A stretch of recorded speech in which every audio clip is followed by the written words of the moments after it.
Doctor Yunus সাহেবকে বলবো, আপনি আন্দোলন করেন নাই, আপনি সংগ্রাম করেন নাই, আপনার রক্ত দেন নাই, আপনার জীবন যায় নাই, আপনার পরিবারের কেউ শহীদ হয় নাই। যদি বিলম্বে তাদেরকে পদত্যাগ করতে বাধ্য না করেন, তাহলে আপনার বিরুদ্ধে কর্মসূচিতে বাধ্য হব। কোন যোগ্যতার কারণে ফারুকী সাহেব তিনি উপদেষ্টা হলেন? আজকে বিএনপি পুরো ইউটার্ন, ক্ষমতার জন্য পুরো ইউটার্ন। বিএনপির স্বাদ মেটে নাই, ওনাদেরকে আসলে পুরো অত্যাচার অবিচার করা এখনো হয় নাই। আওয়ামী লীগ সরকার যেই পরিমাণ নির্যাতন করছে তাতে ওনারা স্বাদ মিঠে নাই। ওনারা আবারও আওয়ামী লীগকে ক্ষমতা আনার জন্য পথ উন্মোচন করছেন। কারণটা কি? চোরে চোরে হালি, এক চোরে বিয়া করে আর এক চোরে হালি। এই 53 বছরে এরা সিন্ডিকেট করে বাংলাদেশকে লুটপাটের এক মহাসড়কে পরিণত করেছে।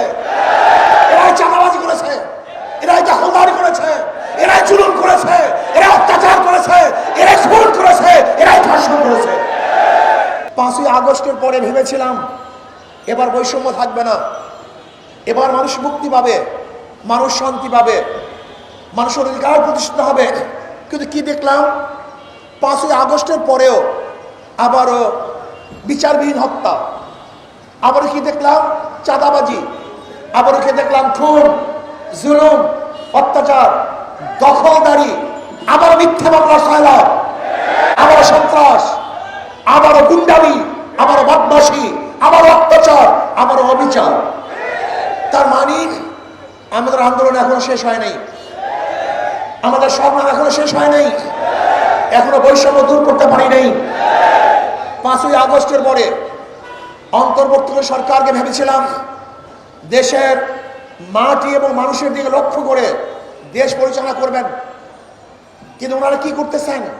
কোথার থেকে সেই ফারুকী নামীয় কোথার থেকে এদেরকে নিয়ে আসছে, উপদেষ্টা করেছেন। আমি বর্তমান অন্তর্বর্তীকালীন সরকারকে প্রশ্ন করতে চাই, ফারুকী সাহেবের কোন গুণের কারণে, কোন যোগ্যতার কারণে ফারুকী সাহেব তিনি উপদেষ্টা হলেন? এই জাতি জানতে চায়। আমি ডক্টর ইউনূস সাহেবকে বলবো, আপনি আন্দোলন করেন নাই, আপনি সংগ্রাম করেন নাই, আপনার রক্ত দেন নাই, আপনার জীবন যায় নাই, আপনার পরিবারের কেউ শহীদ হয় নাই, আপনার দলের কেউ হত হয় নাই।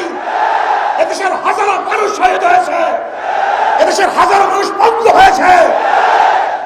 আপনি বারবার ওয়াদা করেছেন যারা আহত হয়েছে, নিহত হয়েছে, সেই পরিকাঠামোকে দেখবেন, তাদের চিকিৎসা প্রদান করবেন। কিন্তু আপনি ক্ষমতায় বসার পরে আজও তাদের চিকিৎসা ব্যবস্থা করেন নাই, শহীদ পরিবারের ন্যায্য অধিকার প্রতিষ্ঠিত করেন নাই। আপনি কোথা থেকে ক্ষমতার মসনদে বসে ফারুকী সহ যেই সমস্ত বিতর্কিত উপদেষ্টা আছে, যদি অবিলম্বে তাদেরকে পদত্যাগ করতে বাধ্য না করেন, তাহলে আপনার বিরুদ্ধে কর্মসূচিতে বাধ্য হব।